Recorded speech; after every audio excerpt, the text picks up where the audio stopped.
Сайн байцгаана уу? Казах хэлний шинэ хичээлд тавтай морилно. За, өнөөдөр не, км, бар, жог, көп, ас гэсэн үгнүүдийг сурж эхлэе.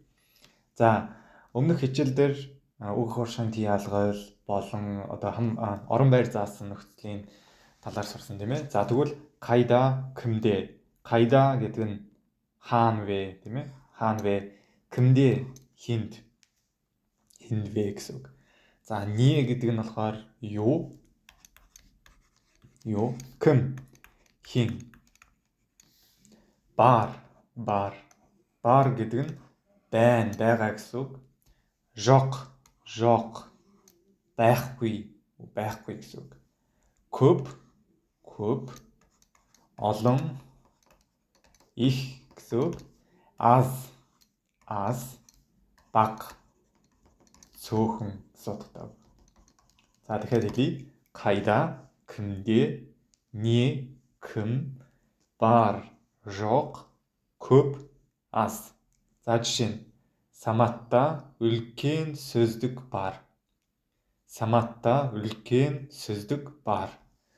Самат хүний нэр. Саматад үлкен том сөздік төл бичиг бар. Байна. Саматад том төл бичиг байна. Эсвэл байдаг тийм ээ. Тэгэхээр яг энэ монгол хэлтэй адилхан өгүүлбэрийн бүтцэн бол саматта гэдэг дээр та гэж үг уушгын тий ялгал орсон байна. За, тэгэхээр хинд юу байдгийг тийм ээ. Тэгвэл саматад том төл байдаг эсвэл байна. Тэгвэл саматта үлкен сөздік бар. Дараагийн жишээ. Элияда үлкен сөздік жоқ. Элияда үлкен сөздік жоқ. Элияд үлкен сөздік том төл бичиг жоқ байхгүй. Элияд том төл бичиг байхгүй. Дараагийн жишээ. Алматы қаласында түрлі театрлар көп. Алматы қаласында түрлі театрлар көп. За, Алмат хотод түрлі гэдэг нь төрөл бүрийн янз янзын гэсэн утгатай үг. Монгол хэлний төрөл гэдэг үгтэй адилхан үг. Тийм ээ? Төрлийн янз бүрийн гэсэн үг. Янз бүрийн олон төрлийн тийм ээ? За, тэгвэл Алмат хотод түрлі театрлар янз бүрийн олон төрлийн театрууд за лар гэдэг олон талын нөхцөлийг санаж байгаа. Түрлі театрлар көп олон. Алматы қаласында түрлі театрлар көп. Алматы хотод төрөл бүрийн театрууд их олон байдаг. Дараагийн жишээ. Қазақстанда халық аз. Халық гэдэг үг нь болохоор ард түмэн гэсэн үг. За, хүмүүс тийм ээ? Ард түмэн хүмүүс. За, тэгвэл энэ өгүүлбэрт болохоор хүмүүс гэдэг ерөнхий утгаар ороод Казахстанда халық аз буюу Казахстан хүн ам гэсэн утгаар бас орно тийм ээ? Хүн ам аз цөөхөн. Казахстан хүн ам цөөхөн. Менде машина жоқ. Менде надад машин жоқ. Байхгүй. Надад машин байхгүй. Менде машина жоқ. Мұхтарда үй бар. Мұхтард гэр байдаг. Байгаа. За, энэ жишээнүүдийг дахиж уншийе. Саматта үлкен сөздік бар. Элияда үлкен сөздік жоқ. Алматы қаласында түрлі театрлар көп. Қазақстанда халық аз. Менде машина жоқ. Мұхтарда үй бар. За, дараагийн харилцан яриаг бас задлаж үзье. Сәлем жандос. Ғалым, сенде Алматының картасы бар ма? Иә, менде Алматының картасы бар. Маған берші. Мінеки ал. Рахмет, оқасы жоқ. Сәлем ғалым. Сәлем жандос, жандос. Ғалым, сенде Алматының картасы бар ма? Ғалым, чамд, сенде чамд. Алматының картасы, газрын зураг. Алматының картасы С гэдэг нөгөө хамаатуулах нөхцөл дахиад явж байна тийм ээ. Байнга ер нь бол байнга энэ нөхцөл залгагдана. Ерөөсөө мартаж болохгүй. Алматының картасы бар ма? Байна уу тийм ээ. Бар гэдэг нь байна уу? Байх гэсэн үг тийм ээ. Байдаг. Тэгээд маа гэд асуух одоо нөхцөл байна тийм ээ. Сенде Алматының картасы бар ма? Чамд Алмат хотын газрын зураг байна уу? Иә гэдэг нь тийм гэсэн үг. Тийм. Иә. Менде Алматының картасы бар. Тийм ээ, надад Алмат хотын газрын зураг байна. Маған берші. Надаа өгөөч. За маған гэдэг нь болохоор надаа гэсэн үг. Надаа.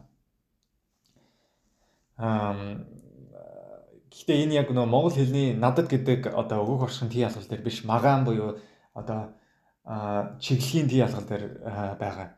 Магаан берші. Надад өгөөч. Берші. Өгөөч гэсэн үг. Өгж байгаач тийм ээ. Өгөөч гэсэн үг. Захиран туршаах өгүүлбэр. За бирүү. Өгөх гэсэн үг. Бирүү гэдэг нь хувраагүй хэлбэр нь. За өгөх.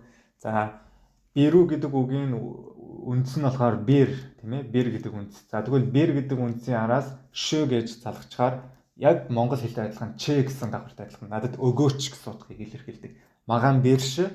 Надад өгөөч гэд асууж байна тийм ээ. За минеки ал. Минеки гэдэг нь ерөнхийдөө монгол хэлний май гэсэн үг. Май ал. Алуу авах гэсэн үг. Авах. Тэгэхээр монгол хэлтэй бас яг адилхан захиран туршаах өгүүлбэрт болохоор жишээ нь ав гэх юм бол авах гэсэн одоо энэ хувраагүй хэлбэрийн үгийн үндэс нь өөрөө захиран туршаах үг болчдөг ч тийм. Тэрнтэй яг адилхан алуу гэдэг үг нь өөрөө хувраагүй хэлбэр нь. Тэгээд ал гэд энэ үеийн үндэс нь ал болохоор ав, май, минеки ал, май аваарай гэсэн утгаар орж байгаа. За рахмет баярлаа. Оқасы жоқ гэдэг нь зүгээр гэсэн утгатай. За энэ харилцаа яриаг дахиад уншийе. Сәлем ғалым. Сәлем жандос. Ғалым, сенде Алматының картасы бар ма? Иә, менде Алматының картасы бар. Маған берші. Минеки ал. Рахмет. Оқасы жоқ. За дараагийн харилцаа яриаг дахиад задлж үзье. Сәлеметсіз бе мұғалім? Сәлеметсіз бе? Мұғалім, сізде ағылшынша, қазақша сөздік бар ма? Иә, менде ағылшынша, қазақша сөздік бар. Ол жақсы сөздік пе? Иә, ол өте жақсы сөздік. Маған беріңіз, мінеки алыңыз. Рахмет, оқасы жоқ. Сәлеметсіз бе мұғалім? Сән бе бақша? Сәлеметсіз бе? Сән бе мұғалім, сізде ағылшынша, қазақша сөздік бар ма? Бақша, мұғалім, бақша. Сізде тент ағылшынша, қазақша гэдэг нь болохоор англи, казак гэсэн үг. Англи, казак. Ағылшынша, қазақша сөздік тойл бичиг. Тэгэхээр ағылшынша, қазақша сөздік гэдэг нь англи, казак тойл бичиг. За тэгвэл мұғалім сізде ағылшынша, қазақша сөздік бар ма? Бақша, танд англи, казак одоо тойл бичиг байна уу? Тийм ээ? Тэгэнгүүт иә, менде ағылшынша, қазақша сөздік бар. Тийм ээ, надад англи, казак тойл бичиг байна. Ол жақсы сөздік пе? Энэ одоо сайн тойл бичиг үү? Иә, ол өте жақсы сөздік. Өте гэдэг үг нь болохоор маш гэсэн үг. Маш гэсэн утгатай. Маш. Тэгэхээр өте жақсы гэхээр маш сайн гэсэн үг. Иә, ол өте жақсы сөздік. Тийм ээ, тэр маш сайн тойл бичиг. Магаан беріңіз. За надад өгөөч гэд хэлж гин тийм ээ. Тэгвэл Бирэнгис шиг гэд бас энэ захирам тушаах хувилбарт орчхоор бир гэд энэ үйл үгийн үндэс нь байна. Бирүү өгөх.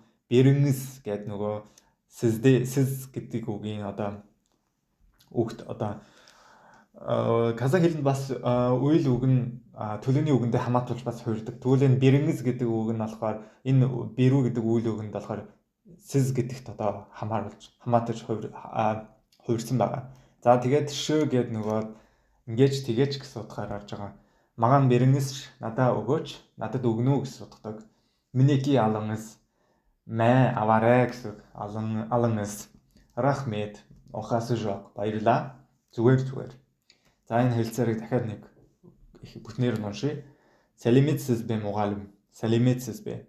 Мұғалім, сізде ағылшынша, қазақша сөздік бар ма? Иә, менде ағылшынша, қазақша сөздік бар. Ол жақсы сөздік пе? Иә, ол өте жақсы сөздік.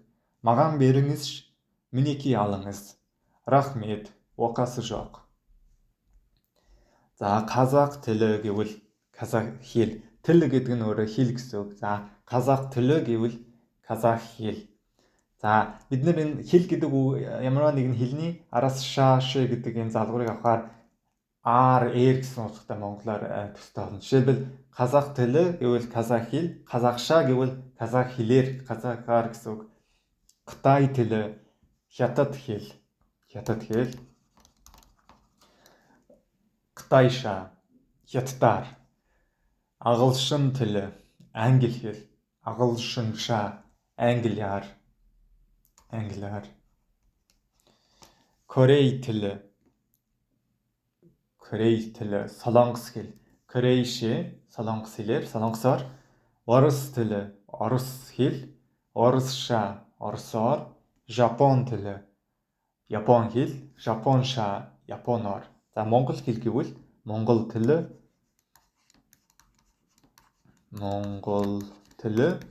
монголоор гэвэл монголша.